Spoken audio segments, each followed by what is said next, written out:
Now, as promised, still in the experimental website stage and learning, this is what I think we will call our little get together. Last call, last days, Jesus, you and me cafe. Much like coffee and Jesus.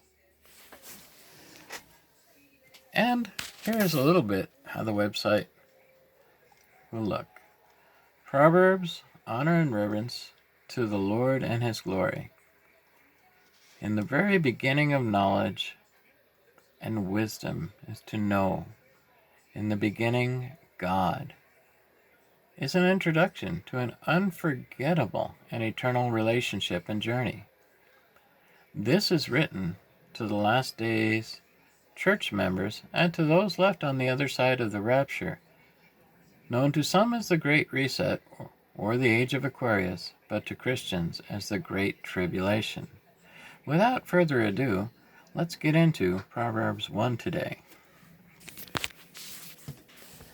The Proverbs of Solomon, son of David, king of Israel, for learning and wisdom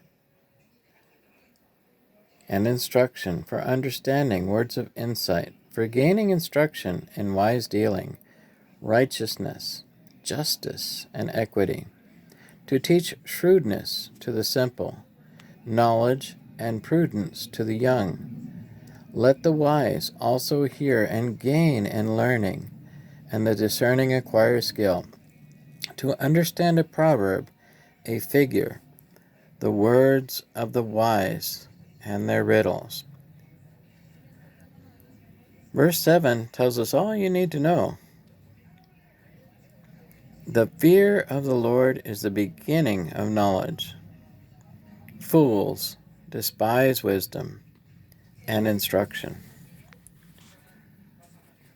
Hear, my child, your father's instruction, and do not reject your mother's teaching, for they are a fair garland for your head and pendants for your neck. My child, if sinners entice you, do not consent. If they say, "Come, let us lie in wait for blood. Let us wantonly ambush the innocent like Sheol. Let us swallow them alive and whole like those who go down to the pit. We shall find all kind of costly things, and we shall fill our houses with booty and treasure. Throw in your lot among us. We will have one purse. My child, do not walk in their ways. Keep your foot from their paths, for their feet run to evil, and they hurry to shed blood. For in vain is their net baited, while the bird is looking on. Yet they lie in wait to kill themselves, and set up an ambush for their own lives. Such is the end of all who are greedy for gain. It takes away the life of its possessors. Wisdom cries out in the street, and in the square she raises her voices. At the busiest corner she cries out. At the entrance of the city gates she speaks. How long, O simple ones, will you love being simple? How long will scoffers delight in their scoffing, and fools hate knowledge? Give heed to my reproof. I will pour out my thoughts to you. I will make my words known to you, because I have called and you refused.